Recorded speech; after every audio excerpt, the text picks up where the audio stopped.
Hey Milton. How you doing this morning? Hey Hayden. Good morning, Greg. So get ready to do the radio show, the only show on TV today. TV. Whatever, Periscope TV today. It's the Elder Law Report, and we're going to talk about senior issues today. Not senior as in Mexican senior, but senior. She means Spanish, but Spanish. yes, that's correct. And but senior issues, yes. You ready to talk about New Year's resolutions? Bill? And good morning to you on this Friday, January 1st, 2016, New Year's Day edition of the Elder Law Report. Greg McIntyre and Hayden Soloway are here today, and we'll introduce, I have introduced you, so we'll turn it over to Greg and Hayden. Good morning, folks. I'm not ready. You're not ready? I'm still in 2015. I know. I only have 1 foot. I'm totally jumping into 2016 this morning. It's a new year. I can't believe it's a new year. Like, where did the last year go, man? It went by quick. I know. When you get my age, it goes a lot faster. I think once we sleep through part of it. Whatever, Hayden. You do more than most 20-year-olds that I know. And sleep less. Year in review. This is our year in review show. That's part one. We're going to talk about the amazing 2015. And then we're going to talk about a little bit about planning for 2016 and what that entails. Year in review. I'm extremely humbled by 2015. It's been an amazing year for me in a lot of ways. One, I did not have a child this year. Okay. Which was a real feat for me. It's a real change. How could you tell? It's a real change. Are you sure you didn't I see did one not. somewhere? I did not have a child this year.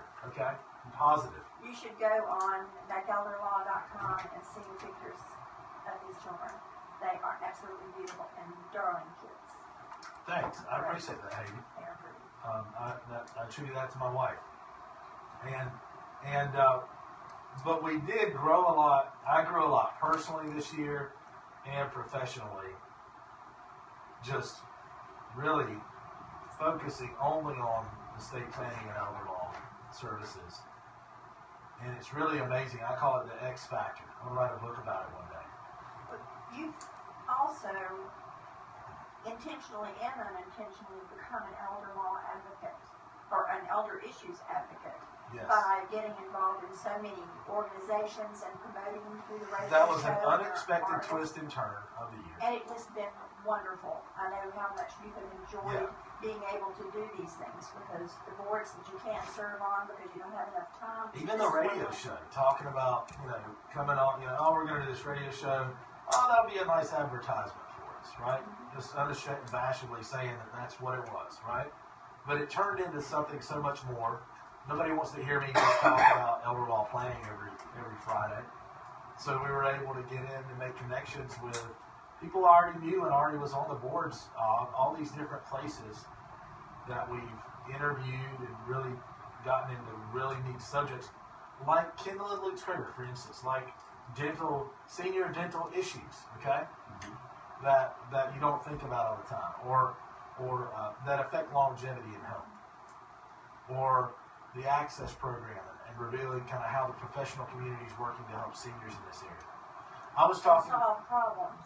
solve problems. Yeah, if there's a senior issue, they're working on it. Like Susie Kennedy, we were able to do an amazing interview with her this year about life enrichment and alternatives to institutional long-term care. She was one of the early strong advocates for seniors in this community. Right. And still is on the leading edge of trying to solve those problems. And the Life Enrichment Center and adult daycare is an amazing alternative to an institutionalized care. So those are the types of things that personally, and it just kind of intertwines my personal and professional life. Work-life balance for me does not exist because, and I don't draw the line because it's just kind of all intertwined. I couldn't imagine how to really keep that totally separate.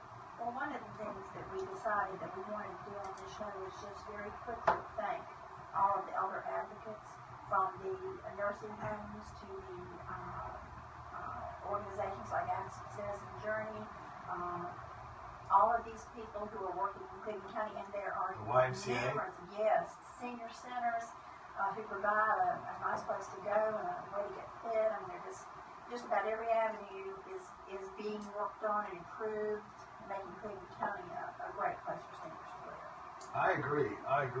And Thank you all so much. thank you, absolutely. And I'd like to thank my wife and my family, all the people I work with who contributed to 2015 being a success for us. And we've even kept the pressure on all through December, which is hard to do because it's the holidays. And I mean, keep the workflow up, keep getting it done, and keep making sure that we're serving our clients at the same level we are the rest of the months of the year. You've done a great job at helping me with that, and I appreciate that. And so, so next year, and that goes into what we're talking about. What about you, Milton? Yes, sir. Did you have a good 2015? Yeah, pretty good. I Pretty guess. good 2015? Yeah, it happened so fast, I can't. It's like a blur. It seems like a blink, and it's gone, especially if you're just, you're running hard the whole time. Details blend into events. Okay. Make moments when you pick something to do. Yes. You sit home and watch TV or whatever, or go somewhere that you'll remember. So then you have New Year's, okay? That's how we're running like I talked to my son last night, who is wise beyond his years, my 15-year-old Jordan.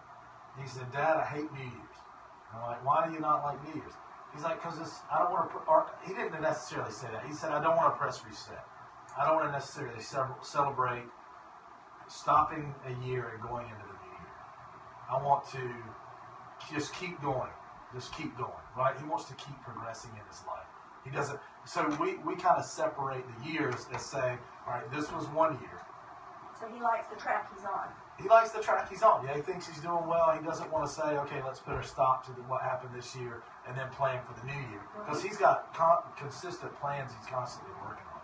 Well, he is the most driven person. And I don't know Jordan certainly intimately. Right. But I know from what you said, he's the most driven person I ever know. He's very driven. He's goal-oriented. He knows that he wants to make a perfect SAT score. He knows he wants to be able to be admitted to MIT or the greatest colleges in the country, and that is his focus. But for most of us, regular people, right, like myself, we do kind of end the year, then we celebrate New Year's, and then we have New Year's resolutions going into the next year, right? I mean, that's what, I've been thinking about planning for 2016 for the last month, especially the last week. Tomorrow, I'm meeting with somebody I work with all the time in Charlotte, and we're planning 2016. That's what we're doing all day. So for our business, okay, and but it all ends. The good thing is the New Year's celebration, though, right? The night before. What did you do last night, Hayden? The same thing I did the night before. Wild and crazy parties, or what? Oh, yes. I was hanging from the chandeliers, drinking my potato tequila. Drinking Not. tequila? No, you were not. Okay. No, there was no alcohol in my menu last night. What'd you do last night? I just read and looked at Facebook and did the same thing I do every day. You read for New Year's? You rang in the New Well, Year's with a I book? did make one resolution, that was to read physical books. Get my face out of my computer and out of my iPad and off away from my phone and read a book whose pages I can turn.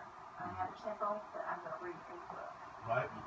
So if you have a greatest book you ever read, can't put it down, couldn't wait till the next page and didn't want it to end, let me know. Yes, if you know of a book that Hayden should read this year, that's a page turner, let us know.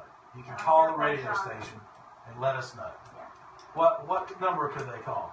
Oh, Or if you have any other questions or 48 suggestions. You can call 482-1390. All right, even if it's after the show's over, let us know what books Hayden needs to read this year, okay? And so Bill, what's a good one? What do you want to do this year, 2016?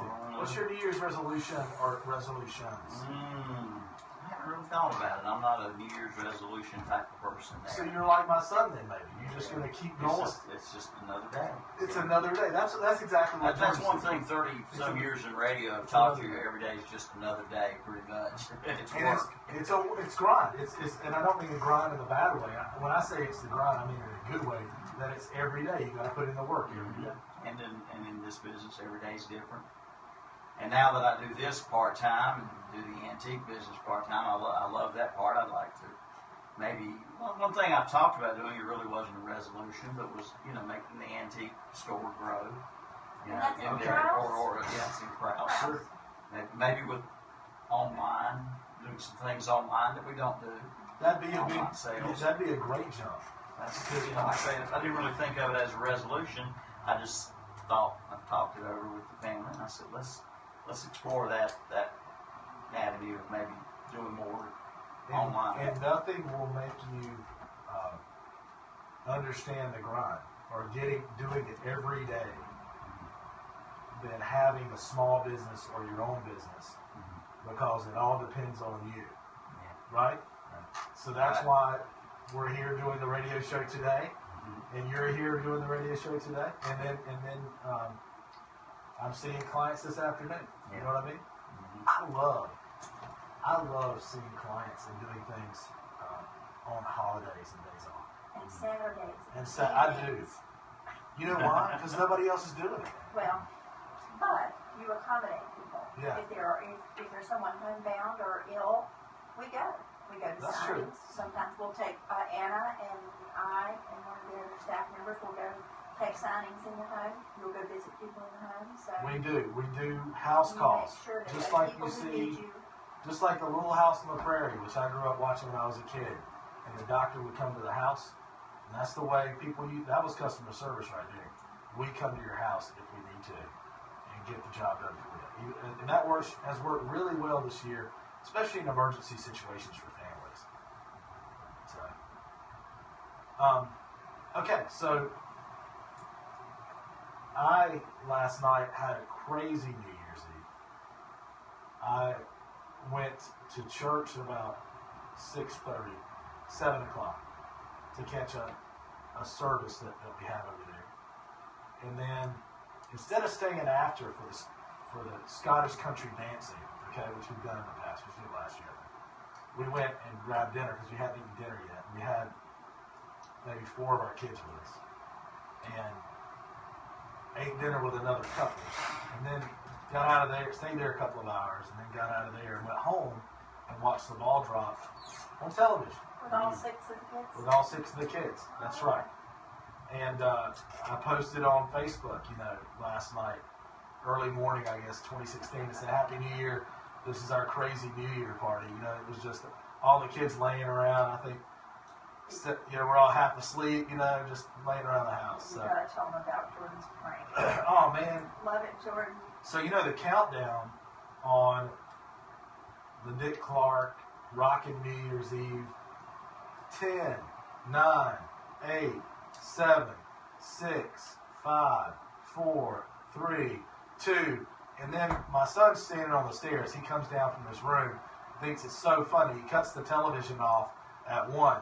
So the television goes off, and we're all just sitting there looking for the thing. And then we all have to try to scramble to find the remote. And he's got the remote control as an app on his phone, too, so he can do it, from different places in the house. He thinks it's just hilarious. My wife thought it was hilarious, too. I told you this morning. I'm thought still it was, laughing. I was mad about it. Turn around, and he runs back up the We stairs. play those things 10 times. Yeah. I wanted to see one. I wanted to see everybody, But we turned it back on a few seconds later, I guess, and we were good. But you'll remember this forever. I will. That's why I say, if you're going to do something Yeah. for a weekend, do something. Go somewhere you'll remember. You can sit at home all day long and watch TV and reruns. My husband loves old Twilight Zone reruns and watches those forever. So I'm sitting here saying, well, where can we go and what can we do that we'll remember? Yeah. Make memories. But So you'll always remember that. So that's our cycle. We had this year. We remember and reflect on the year. We do the New Year's Eve celebration, and then we set out to make new resolutions for next year, right? And that's what everybody's doing right now or has already done. And I had written an article, just a short one, and I posted that in our Facebook page too, and that'll be in the WhatsApp Shopper coming out early January. Probably on the, I'm guessing the 14th. Okay, 14th. So I was looking at the Time Magazine top 10 most commonly broken resolutions, and I chopped that down to the top 5. Number 1 is lose weight and get fit. Number 2 is quit smoking. Number 3 is learn something new. Number 4, eat healthier in diet. And number 5, get out of debt and save money. But don't you think those are among the top resolutions made? I think those are the top resolutions made and broken. Yes. You know, something that I thought about when I was researching too, I always try to come up with something that pleases the boss. I love to hear your attaboys. Was I'm pretty sure you're the boss. Oh, yeah. When everybody gets their birthday off, and early Friday afternoons off. Yes. Yeah, probably. No, about most resolutions are self-centered or egocentric, not in a way to exclude other people, but it's improvements for yourself. And it occurred to me that if you make resolutions that include others, you're more likely to succeed. So if you want to get fit, start riding bikes with your kids. Get them fit too. Or, you know, something that you have as a support from others, support your goals. If you want to talk about financial goals, make those with your spouse. You know, or, you know, start a savings account for your kids. But just, if you have someone that's an advocate with you, and you don't want to let them down, the best exercise program I was ever in was with a friend that we committed to a certain time every day. So I felt like I was leaving her out or abandoning her if I didn't go do that. Right. So those are good plans to involve somebody else and make a commitment to somebody else. Greg and Hayden, do you guys want to take a phone call? Sure. We got a lady on the line here. Hey there, who's this? Janet, okay. Go ahead and talk to Greg and Hayden. Go right ahead. Happy New Year! Happy New Year, Janet.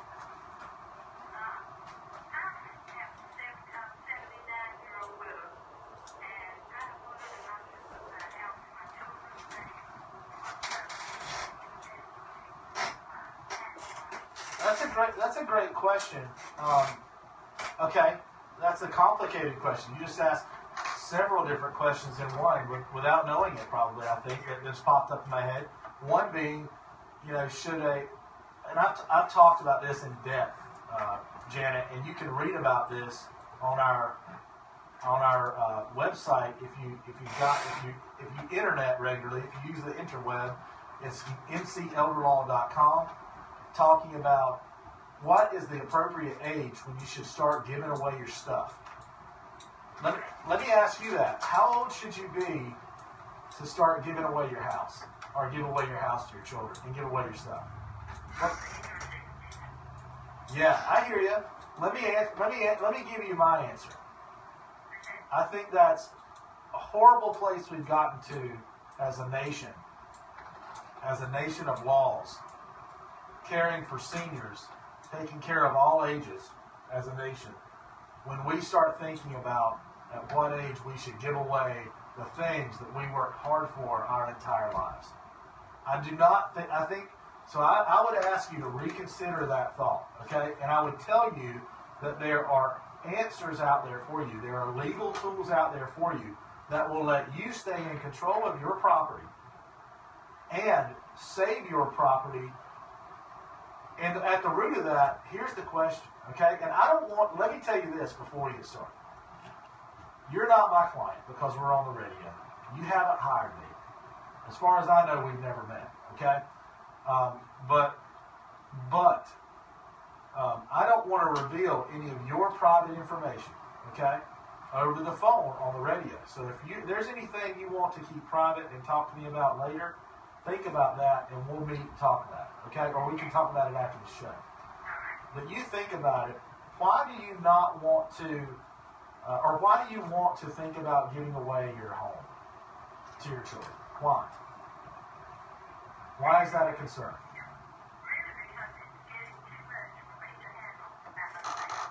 Okay. And also, is there another reason? Have you ever known someone to lose their home because they have a healthcare situation or something like that? Okay. You don't want that to happen, do you? Okay. So let me tell you this. At 79, you can go ahead and deed your home away. Yes. But you have to really trust those kids, right, who you're deeding your home away to. And you may have a great relationship with your kids, and you may trust them implicitly. But not everybody is in that situation, okay? I've seen seniors done dirty and done wrong by kids, who have taken advantage of powers of attorney, joint accounts, or having the house deeded over into a child's name. If that's your purpose and your goal, we can certainly help you do that.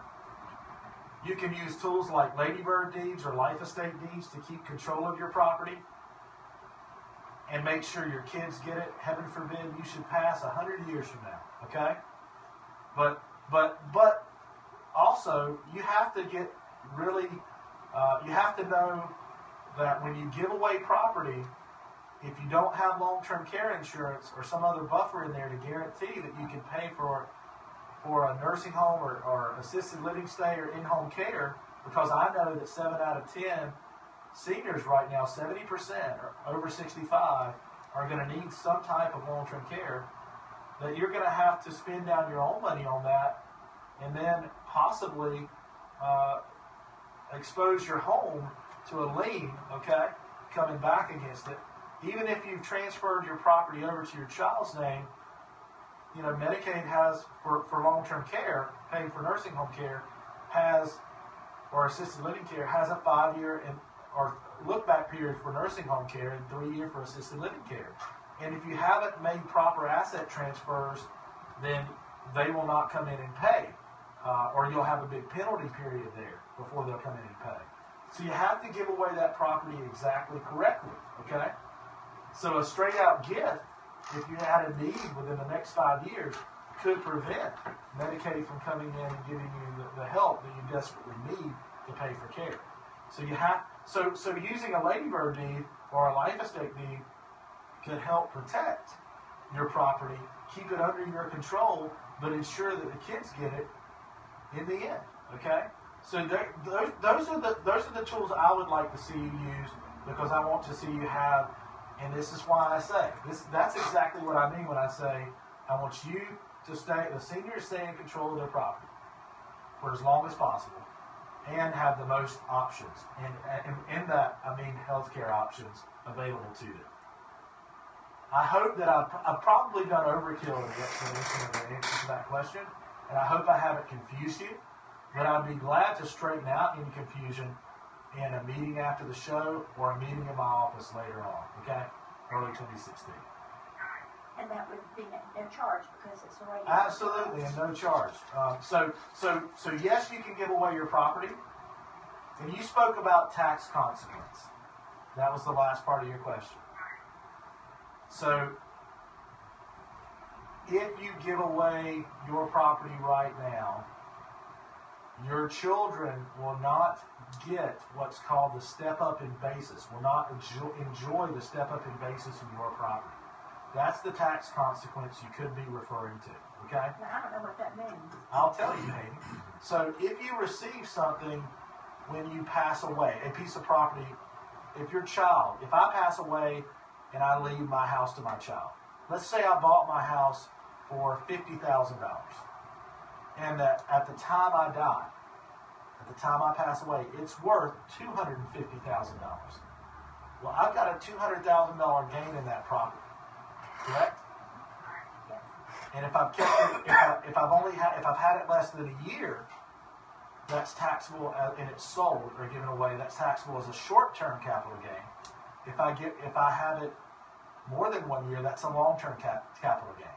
And those tax rates for a short-term capital gain are more than a long-term capital gain. Okay? I thought. Oh, good. Well, you then.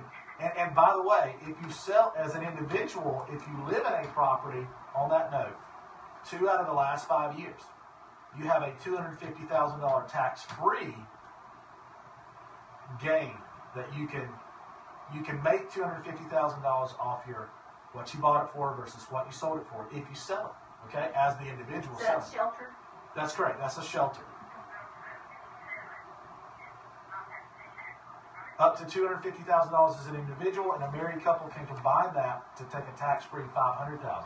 Some people own multiple properties, right? But it's based on where you live 2 out of the last 5 years. Okay. This is complicated, and one situation is not the same as another. So No, this is a different situation, yeah. Right. So this is where they can benefit with sitting down with you personally. Correct. Because you can look at an exact situation instead of talking about several situations, and some people get confused. Right. I thought when I inherited property from my parents, I inherited it at the value today that I inherited it. You do. Okay. So when you inherit as a child, So inherit I don't property have from a a tax parent. consequence. Well, okay. So if you inherited property at the time mom or dad dies, your basis in that property as the child becomes the fair market value of that property at the date of that you received that property, which is the date of death of mom or dad. So if Dad gave it to me today, a piece of property, what would happen then? Let's say it's something he bought 3 years ago. Yeah, and then you turn around and sell it. If I Hey, owned it. Okay. If you turn around and sell it, Yeah. nothing's going to happen with you just owning it. Okay. When you turn around and sell it, you're going to have a taxable gain of what he bought it for versus what you sold it for. I learn something every day. In order to enjoy a step up in basis, you have to wait to pass it at death. But there are so many nuances to things like this. That's why we offer that free hour to There you go. anyone to sit down and we can verify these things for you. And We as a have disclaimer, I'm not a tax attorney nor an accountant. I thought about getting my CPA, Yeah. but I just don't have the time. In your spare time. I've got the education to get to take the test. I just haven't ever done it. But yeah, so that's how it works. And my knowledge of how all that works really stems from my close relationship with an accountant. So yes, I hope Janet, that was an exceptional question. And I hope that you'll consider maybe doing some deed planning, protective deed planning, if that's what you need, okay? But sounds like we might want to sit down and just review the situation, talk about the big picture and what might be right for you, okay? It's as easy as 123 West Marion Street, Janet. Uptown Shelby, right across from the city market canopy, the farmer's market canopy, the new one they built there. And if it's just impossible for you to get there, then we'd be glad to set a time for us to come out and meet somewhere close to you. And you're very welcome. And Hayden, do you have her phone number? Milton, do you have her phone number? Do I have Janet's phone number? Yeah. No, I do not, but I can get it if she wants to give it to me. I can get it off the air. Can you get it off there? I Janet, get it off the air. if you'll hold on, Milton's going to pass the mic back over to me and Hayden, and he's going to go off air with you and grab that phone number so we can give you a call back. Maybe on the way home from the radio station, okay? All right, thanks, Janet. That we don't, but I'm sure we've mentioned it, but we don't go into detail a lot, is that we do seminars locally, places like senior centers, YMCA's, church groups, and if you have any kind of group that meets together, we'll be glad to come talk to you for free. We'll even bring Subway sandwiches or something. Greg can tell you, he has many seminar topics, but one of the things that I have learned in doing these seminars with Greg is that when you ask someone, have you got your estate in order? Have you got everything protected and are you secure in your assets? They'll say, yes, I have my will, I have my power of attorney, I have my healthcare power of attorney, and I have my living will. And then there's a period at the end of that sentence. But there's more if you want to protect your assets, like my parents do. And there's more that they need to know. So when you think you know all the questions, sometimes there are other questions to be asked. So let us help you. Let Greg sit down and talk with you about the things that it may not make a difference if you don't have a lot of assets and you don't have a house. If the answers are going to be different. If you do, then it gets very complicated. All right, so we're winding down the show, and that was a great, let me tell you why, Hayden, that was an exceptional call-in question. That was totally random today that I enjoyed. It's because where we were going with the entire show was, usually, you have a year, you have the celebration, then you make selfish plans for the new year, but consider involving others in your plans, getting outside of yourself with your New Year's resolutions, which is what you hit on, Hayden, and that's something you're trying to do this year. And instead of just making one of those top 5 commonly most broken resolutions, make resolutions and take action. Daddy used to say, actions speak louder than words, Greg. And that's very true. They do. And don't let your resolutions just be words. Put action behind your resolutions and consider some worthwhile resolutions. Like Janet was talking about, the first thing that I listed in the little article coming out in What's Up Shopper and it's on our Facebook page is consider a worthwhile resolution of protecting bee planting. That could be the resolution. That's the first one on the list, and that was the call today. So it was starting off 2016 in the right way. And that's a very unselfish decision to make. It's a very unselfish. What's selfish and unselfish? It makes sure that you hold on to your property, right? All your hard-earned money, your property could be your home, could be another plot of land that you worked hard for. It could be a farm that's been in the family for 200 years. So it's selfish and it's unselfish, right? Because it helps the family. One of the best things you can do for your children. Absolutely. To make sure that their inheritance is established and that you give it to your darling daughter instead of your quote uncle, Uncle Sam. Uncle Sam. Yeah. Your daughter Sue instead of your Uncle Sam. So that's a great tagline. Getting your foundational estate planning documents together, that being your will, your general durable power of attorney, your healthcare power of attorney, your living will, those 4 pillars of your foundations, gotta have those in place in case something happens. In case even you somehow or even temporarily rehabilitating or sideline, you need somebody to take over and keep the band playing, keep the bills getting paid, keep the healthcare decisions being made. And that's selfish and unselfish. It's selfish and unselfish. Because you're protecting yourself and making sure that things are done the way you want them, but it's also solving the problems for your children and making decisions that make the work less difficult for them. Setting up a trust for your family or for your church or favorite charity. And those could be multiple trusts or one trust that sets up multiple trusts if you pass to take care of your money and pass it the way you want to take care of it. Oh, one more minute. And then protecting your money and property from a Medicaid spin down in case there's a healthcare situation. That's very important as well. Something that's been talked about a lot in our office in the past week is in probate. It's kind of in the year and looking at the probate accounts. Probate, I have learned, is extremely difficult, and there are some pitfalls that you don't want to get involved in.